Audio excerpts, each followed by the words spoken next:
106.5.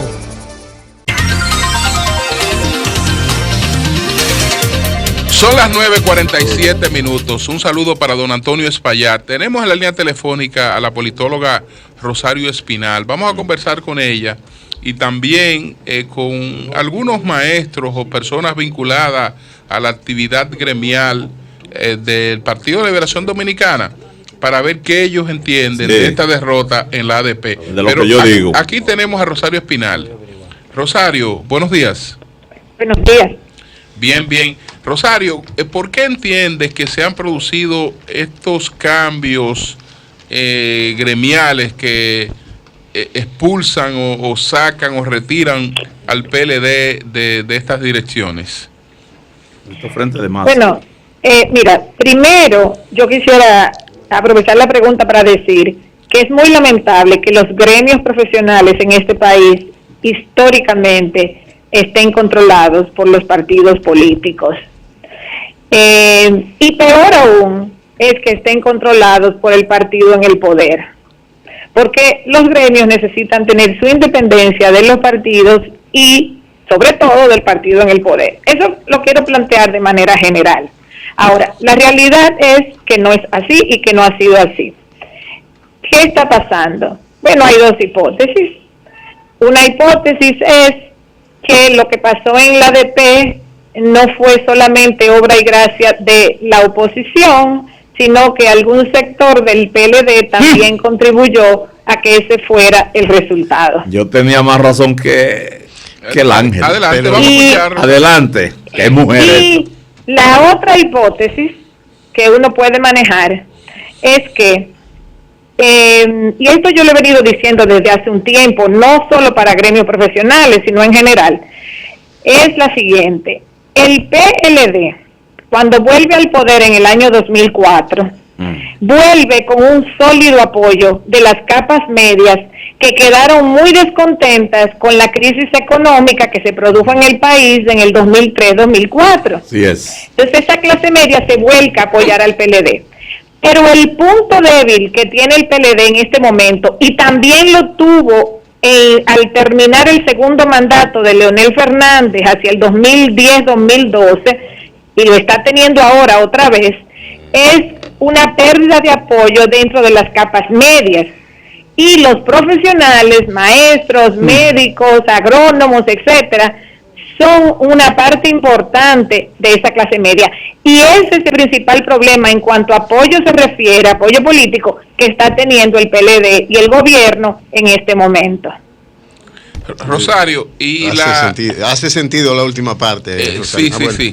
Por otra parte, y los propios intereses gremiales, al querer los propios PLDistas reivindicaciones mayores que las que han alcanzado, no pueden entender que en manos opositoras esas reivindicaciones pues se viabilizan más aceleradamente. Bueno, ya desde el punto de vista de los miembros del gremio podrían plantear eso. Ahora, por otro lado, uno podría decir que el gobierno se beneficia de que la ADP ya no esté en manos del PLD, porque para un gobierno es muy difícil hacer reformas educativas cuando tiene que mantener a la ADP contenta porque la cabeza es parte del gobierno. Entonces, en este país, para hacer reformas educativas, hay que contar con que la ADP lo haga, porque el Ministerio de Educación tiene dinero para hacer reformas ahora. Una de las retrancas, no es la única, pero una de las retrancas para hacer reformas es la ADP. Entonces yo pienso que es mucho mejor que la ADP esté en manos de una dirección que no sea del gobierno, para ver si se logra avanzar, no solamente en términos de reivindicaciones, porque el sector magisterial ha sido de los más beneficiados dentro de lo que han sido aumentos de salario. No hay uno como ese, el más beneficioso. Claro, que los altos funcionarios. Rosario, dos preguntas. La primera es, los dos sectores que más influyen en el PLD llamaron a respaldar el candidato, uno. La otra es se politizó el proceso de elección a la presidencia del ADP porque previo al proceso se exponía un candidato oficialista y una candidata de oposición o del PRM. Es decir, todos los medios, los comentarios, las redes, todo giró en que era una competencia entre el PLD y el PRM. Así es. Entonces, lo que digo es que no parece haber ningún sector, por lo menos importante, del PLD que estuviera accionando en contra de ellos. Oli, te está contestando. Sí. Bueno, lo que pasa es pero que ella está callada. Lo que pasa es que es cierto lo que tú has planteado. Las elecciones en la ADP se presentaron como una competencia entre el PLD por un lado y el PRM por otro. Claro, esa es la narrativa que dominó durante todo el proceso de elección. Ahora bien, qué malo. Por eso yo dije que hay dos hipótesis. O sea, una hipótesis es el resultado puede haber estado influenciado no por la narrativa pública, sino por otra narrativa o otro hecho, vamos a decir, no narrativa. Eso es una hipótesis. Y la otra hipótesis que yo planteé es que lo que pasó en la ADP es producto o es una expresión de lo que sí es un fenómeno que se está produciendo en el país, que es una pérdida de apoyo de las capas medias al PLD y al gobierno. Correcto. Eso es real. Eso es lo que está pasando. Eso es real. Entonces, una forma de interpretarlo es por esa vía y otra forma es la otra hipótesis primera que yo planteé. Y yo lo planteé como dos hipótesis. La hipótesis de la pérdida de apoyo de clase media es real. Y es evidente. O sea, eso trasciende a los maestros.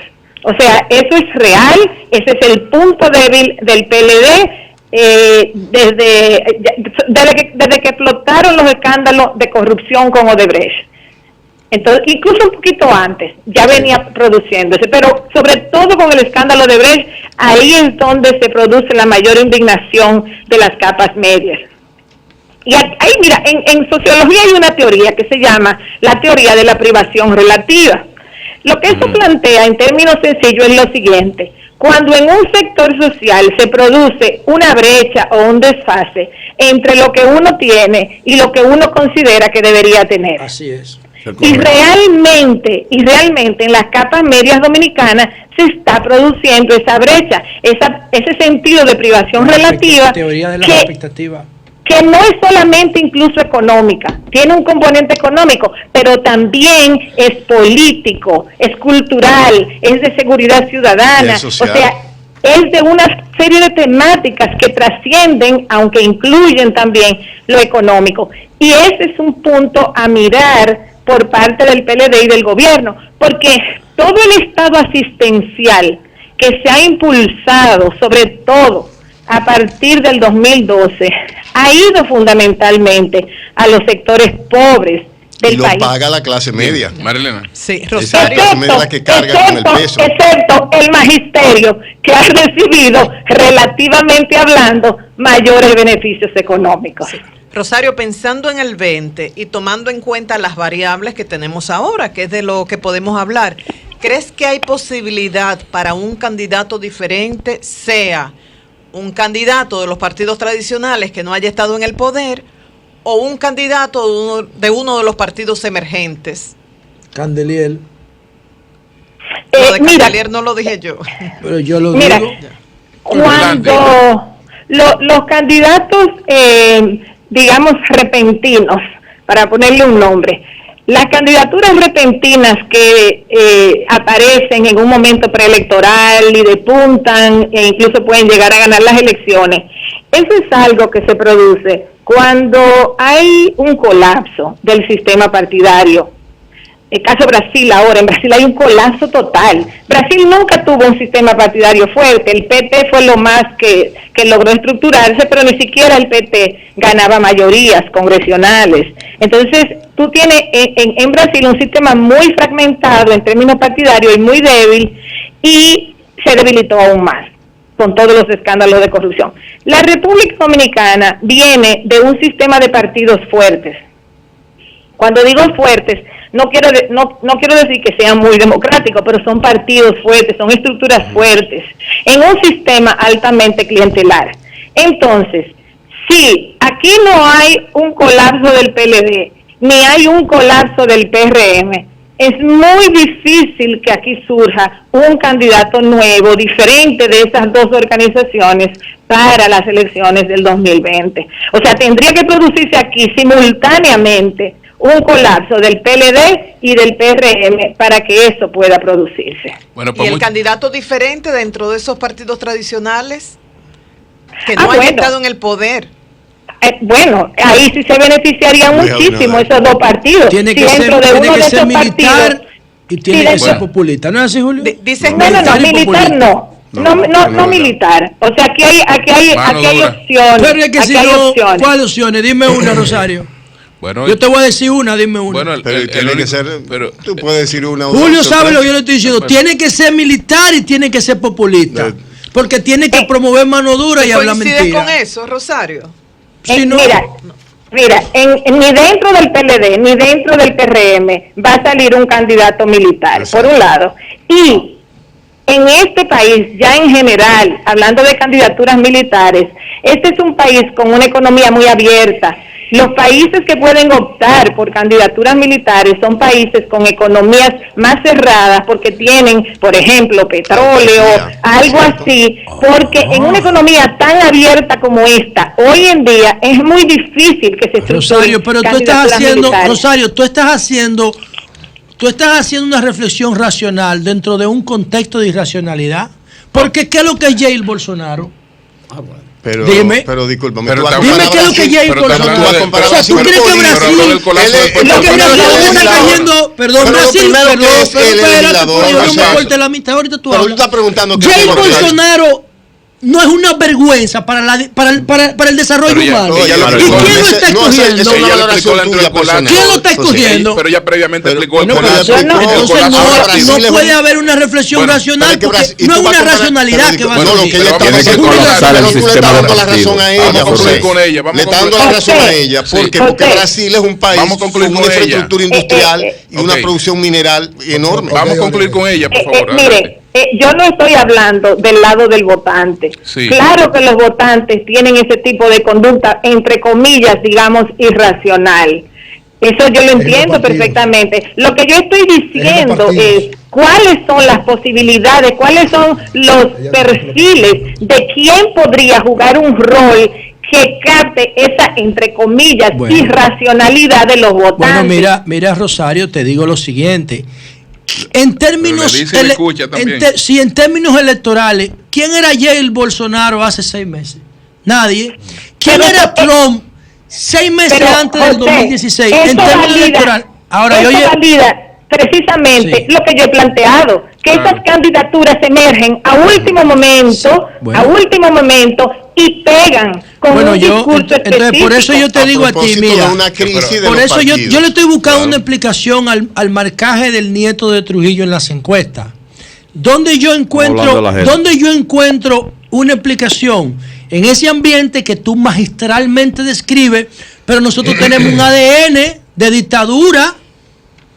Nosotros tenemos un ADN, nosotros tenemos en nuestra identidad, Trujillo duró 30 años y Balaguer 22, y antes de ellos Lili, y antes de ellos Baez, y antes de ellos Santana, eso está en nuestra identidad. ¿Qué es lo que yo digo? Ese partido reformista que hoy tiene un 2, es el heredero de ese conservadurismo, lo que pasa es que ellos no lo saben. Bien. Y si el partido reformista monta un perfil como el de Candelier, te lo está diciendo José Laluz del PLD, que no quiere eso, pero esas piezas están ahí. Si montan un perfil como el de Candelier, el Partido Reformista, en 3 meses este escenario está dividido en 3. Para mí. Bueno, Rosario, ¿qué piensa? Queremos Macana. Yo estoy de acuerdo que en el país hay una búsqueda de orden y ley y que los discursos autoritarios pegan ahí. Lo único que yo he dicho, o sea, podría ser un ex militar. Lo único que yo he dicho es que las posibilidades de un régimen militarista en un país como este son más limitadas que en un país con recursos propios, con recursos naturales, con gas, con petróleo, con ese tipo de cosas, porque son economías que pueden protegerse más de las presiones internacionales. Que para el carácter abierto de esta economía es más difícil. Más complicado. Pero eso lo pienso un sano. Gracias Rosario. Pero yo voy a preguntarle. Una pregunta, Rosario, antes de irte. Rosario, he estado planteando de un tiempo a esta parte que el surgimiento de todas las candidaturas en el partido de gobierno, ninguna suben a 2, a 3. ¿Qué tú crees o quién tú crees que puede ser el candidato ganable dentro del Partido de la Liberación Dominicana con esos dos liderados? Mira, lo primero es que mientras en las alternativas estén Leonel Fernández y Danilo Medina, es muy difícil que alguien crezca. O sea, yo no es como querer sembrar hortalizas bajo 2 árboles. ¿No entiendes? Oye, son dos liderazgos muy fuertes. Nadie va a poder despegar ahí mientras ellos dos sean los que estén dominando la candidatura. Entonces, mientras ellos dos no despejen el panorama, nadie de esas opciones que hay ahora mismo va a crecer. Eso es imposible. Por eso yo no presenté proyecto. Te vamos a dar 10 minutos todos los días en la producción. Pero espérate la otra cara de la moneda. En el caso de que Danilo ciertamente en marzo, digamos, ¿verdad?, decide que no va a reelección. No puede ir. En el caso de una primaria abierta, ¿tú piensas que es fácil para Leonel Fernández ganar?